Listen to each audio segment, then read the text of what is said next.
Bonsoir à tous et bienvenue dans le journal de Canal 32. L'actualité de ce mercredi 24 novembre, c'est l'installation du nouveau conseil municipal jeune à Troyes. Une première approche de la politique. 56 nouveaux élus participaient aujourd'hui à un séminaire d'intégration. Quels sont leurs projets pour les 2 ans à venir? Reportage dès le début de ce journal. L'union fait la force, c'est à partir de cet adage que 2 associations auboises viennent de signer une convention unique dans l'Aube au service des malades d'Alzheimer. L'une assure des soins généralistes à domicile, l'autre se compose de spécialistes, on verra ça dans quelques instants. Un mois avant Noël, zoom sur un jeu de société fabriqué dans l'Aube et conçu par un couple originaire d'Estissac, l'Auto-Écolo. Un concept qu'ils ont proposé dans toute la France dans le cadre d'un parcours en voiture électrique. Rencontre à la fin de ce journal. Mais d'abord, cet accident d'une extrême gravité pour un homme de 32 ans, victime ce matin d'un accident du travail près de Bar-sur-Aube, sur le site de Nigloland. Actuellement fermé au public, cet employé du parc d'attractions, originaire de Haute-Marne, a reçu un coup de godet d'une pelle mécanique. L'homme a été transporté rapidement au centre hospitalier de Troyes par le SAMU, mais il est ce soir en état de mort cérébrale. Les circonstances exactes de ce drame restent pour l'instant encore à définir. Sur le plan économique, voici un témoignage qui n'est pas franchement encourageant, celui du président du tribunal de commerce de Troyes, Jean-Jacques Mainfroy. Il rappelle que la crise est encore loin d'être terminée. Après la liquidation judiciaire et le placement en redressement de plusieurs grosses entreprises l'an dernier, comme Olympia ou Emo, cette année, aucune entreprise de plus de 23 salariés n'a été touchée, mais les plus petites subissent le phénomène de plein fouet. Elles sont de plus en plus nombreuses à déposer le bilan. Jean-Jacques Mainfroy l'a confirmé hier à Jonathan Boisset. Ce qui est le plus symptomatique, c'est que la majorité des déclarations de cessation de paiement, lorsque l'on ouvre une procédure de redressement judiciaire, beaucoup de petites entreprises sont obligées d'aller à la liquidation judiciaire, puisqu'il n'y a plus de compte client, il n'y a plus de trésorerie, il n'y a plus de commande, il n'y a plus d'affaires, il n'y a plus de donneur d'ordre. Donc on se trouve, pour les très très petites entreprises, dans cette situation en 2010. On s'aperçoit que les trésoreries sont tendues, on s'aperçoit qu'il y a des difficultés à payer ce que l'on doit, que ce soit au niveau de l'URSSAF, que ce soit au niveau fiscal ou que ce soit purement et simplement au niveau des fournisseurs. Donc il y a effectivement un véritable problème de restauration des trésoreries et qui est en train de se faire actuellement, mais les plus faibles tombent. Ça, j'allais presque dire que c'est mathématique. Pour l'instant, moi, le bout du tunnel, s'il y en a qui l'aperçoivent, moi, j'ai du mal à le voir. Il n'y a pas d'âge pour faire de la politique. Eux, ils ont entre 9 et 11 ans et sont élus depuis début novembre au conseil municipal enfant à Troyes pour un mandat de 2 ans. Et ce matin, une petite 60aine de jeunes Troyens participaient à un séminaire d'intégration en mairie. Alors que la politique est souvent décriée, ces enfants prennent leur rôle très au sérieux. Ils ont reçu des conseils pratiques pour mener à bien leur mission. Le reportage de Cyril Tavernet.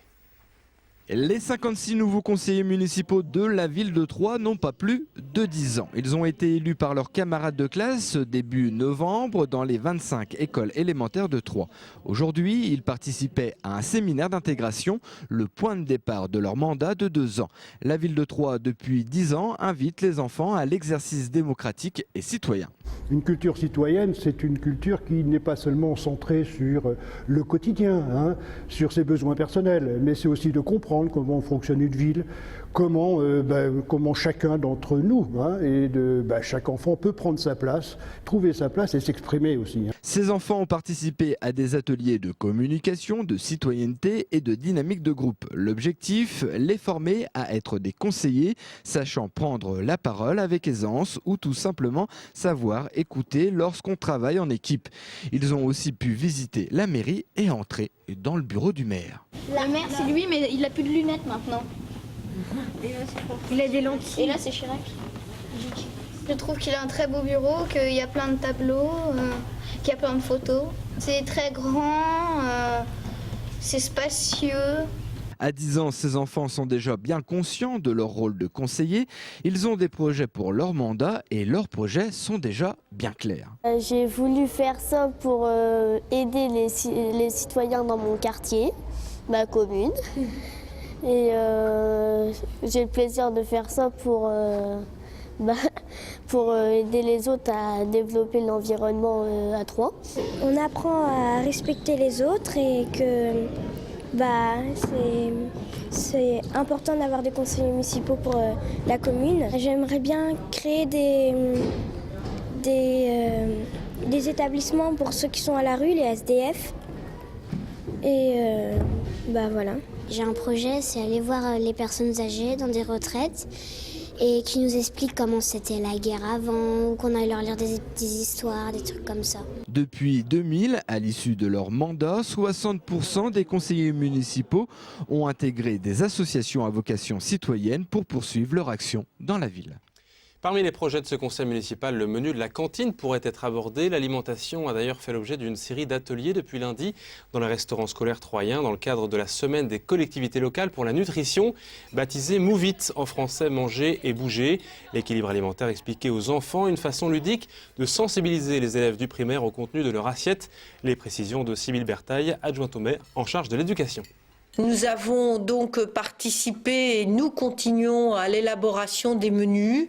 Je pense qu'il est important de montrer l'exemple au travers de la restauration scolaire de la ville de Troyes. Nous avons la chance d'avoir des retours tant des enseignants que des parents sur une amélioration. Nous avons modifié par exemple le contenu, plus de viande reconstituée, plus de fromage reconstitué, mais la découverte du chaours, la découverte du pain complet. J'allais dire, c'est tout à fait dans le sens national qui demande à ce qu'il y ait un meilleur équilibre et de manger des légumes et des fruits régulièrement.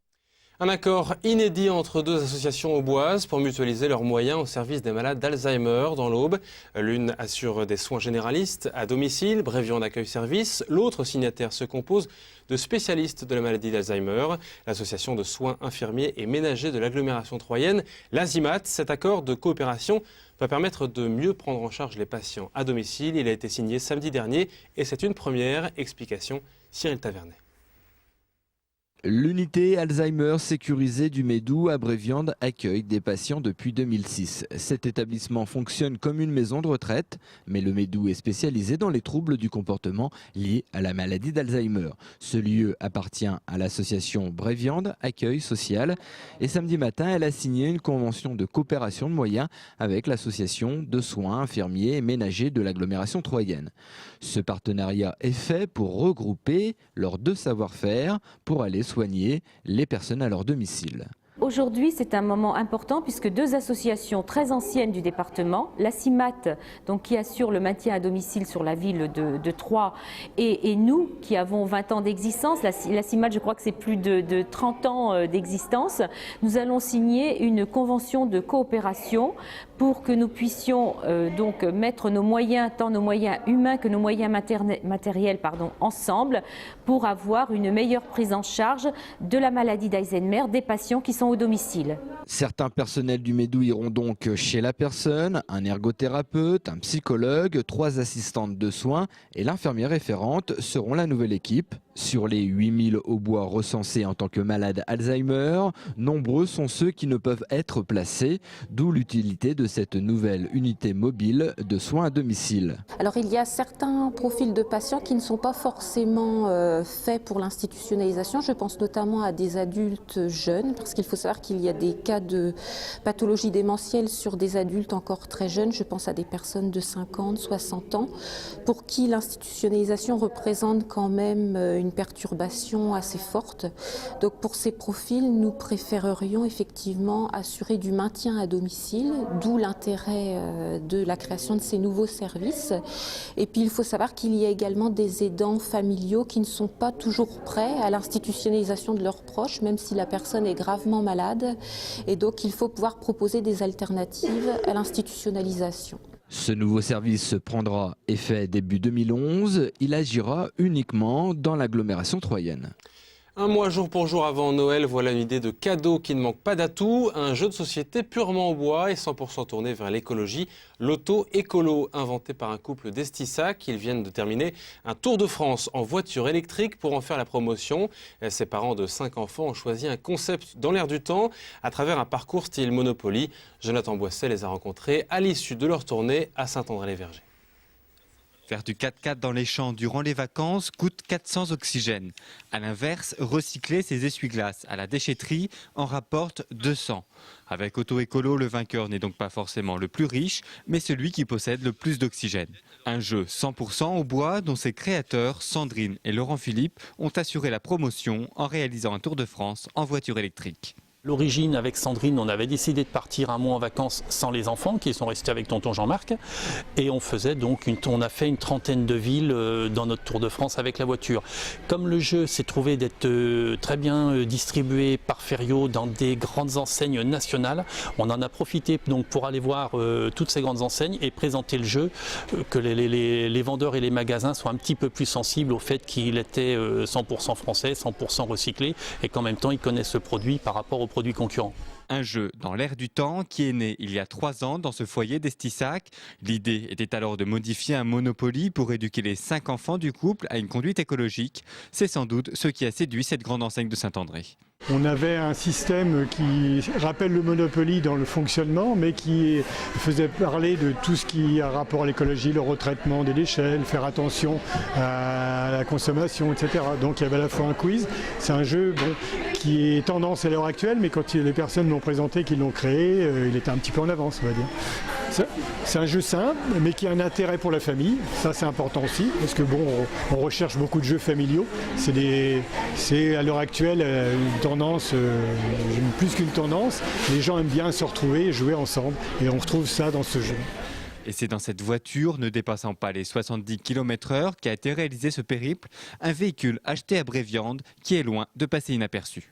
Dans toutes les villes où on était, on a retrouvé le jeu, on en a vraiment profité pour le présenter, mais c'est à cette même occasion qu'on a présenté la voiture, puisque quand on arrivait avec la voiture, on en profitait pour brancher, pour recharger, combien ça coûte, sur quelle prise on branche, qu'est-ce que c'est comme batterie. On a tout un tas de questions autour de la voiture électrique.